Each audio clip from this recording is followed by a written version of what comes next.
A Noite dos Mortos-Vivos é um clássico absoluto do terror, disso ninguém tem dúvidas. Mas seria possível apresentar essa obra novamente ao público mantendo o mesmo impacto? Olá, meus queridos zumbis, bem-vindos ao Crítico de Filmes de Terror. Nesse mês de outubro é comemorado o aniversário de 35 anos do remake de A Noite dos Mortos-Vivos. Mas a pergunta é hora de assoprar as velhinhas e cantar parabéns? Ou enterrar esses mortos de vez? Será que o remake consegue sobreviver ao seu próprio roteiro? Vamos descobrir! George A. Romero, diretor do filme original de 1968, teve a ideia de reescrever a sua obra para atualizar o filme para tempos mais modernos. Ou talvez ele só quisesse ganhar uma grana fácil para pagar o financiamento de uma nova mansão. Não se sabe. O que se sabe é que algo histórico aconteceu. Tom Savini, o especialista de efeitos práticos e maquiagens gore, que ficou famoso depois de trabalhar em alguns filmes de Romero e em filmes como Sexta-feira 13, em 1980, sempre foi um artista mais requisitado pelos filmes de terror quando o assunto era sangue, nojeiras e maquiagens complexas. Obviamente, ele foi contratado para o filme, só que aí veio a surpresa. Romero convenceu a dirigir o filme. Sendo expert em efeitos práticos, Savini aceitou o desafio e assumiu a cadeira do diretor, comandando o espetáculo como quem pinta uma obra-prima com sangue. E o resultado? Divisivo.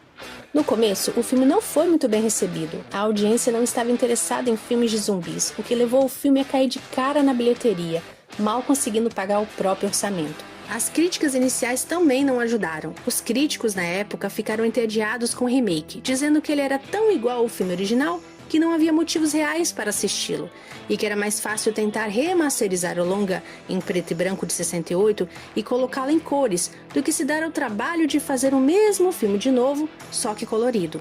Tanto que o próprio Tom Savini ficou um pouco envergonhado e sem ânimo com a resposta do filme, e passou a acreditar que tinha feito um filme ruim, mas os anos foram passando e tudo mudou.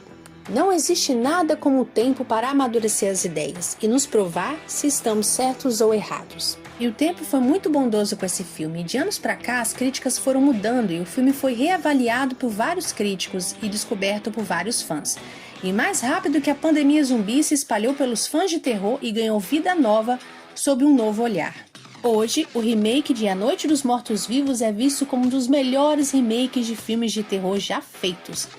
Tanto o público quanto a crítica agora apreciam suas qualidades.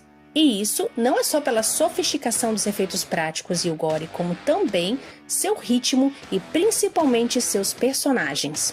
Vários personagens foram reescritos, ganhando novos arcos, se diferenciando dos originais para o melhor. Bárbara foi o maior salto evolutivo desse roteiro, interpretada aqui por Patrícia Tallman. A personagem finalmente ganha respeito. No original, Bárbara era uma falsa protagonista. Ela abria o filme como se fosse a personagem principal, uma donzela em perigo assustada, e que o público queria ver se ela sobreviveria ou não ao horror. Logo depois as coisas mudam, com o personagem Ben se colocando na linha de frente como protagonista, e dali em diante Bárbara se prende ao estigma da donzela em perigo, servindo apenas para gritar e, por falta de outras palavras, ser incansavelmente inútil. O remake troca o seu arco fazendo ela evoluir. Ela vai de uma mocinha assustada para uma sobrevivente competente e forte, da qual o público não tem outra escolha a não ser torcer. Enquanto Ben, que no original era um herói racional mostrando inteligência e sendo negligenciado por todos, aqui, com a atuação do maravilhoso, super talentoso, icônico, digno de aplausos, o ator Tony Todd. Aliás, Tony, descanse em paz. Você vai fazer muita falta no cinema. Tony traz uma ambiguidade para o personagem Ben continuar inteligente e um líder nato, mas às vezes ele é tão racional que lhe falta talvez um pouco mais de coração. E esse é o conflito do personagem. Uma hora você concorda com ele, em outras horas talvez não concorde, mesmo sabendo que ele pode estar certo. Os destinos de vários personagens mudam, alguns bem pouco, alguns drasticamente, mantendo o elemento surpresa e uma qualidade de ser imprevisível, mesmo o público já conhecendo a história. Os sustos, em sua maioria, funcionam e a simplicidade é a melhor amiga do roteiro, que não complica as coisas mais do que deveria só para dar uma de boa pinta. Ele faz com o pouco necessário e não extrapola a sua complexidade. entretém do início ao fim, dando um novo respiro para a história clássica de terror que já entrou para a história e que mostra pra gente que ela pode sim ser boa mesmo pela segunda vez que vemos. Críticos de filmes de terror dá A Noite dos Mortos-Vivos, de 1990, nota 9. Ele não reinventa a roda, nem de longe é tão revolucionário para o cinema ou para o gênero como o original foi. Ele não tem muitos motivos para existir, mas mesmo assim é uma edição bem-vinda no gênero, um presente que ninguém pediu, mas que ficaram felizes em receber. Isso depois de analisarem melhor, claro.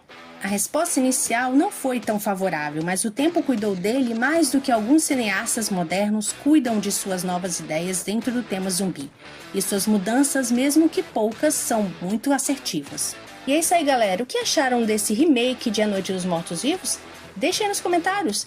E aproveite para listar pra gente seus filmes favoritos de zumbi. Não esquecem de deixar o like, se inscrever e ativar o sininho. Aqui é a Alice e você está no Críticos de Filmes de Terror.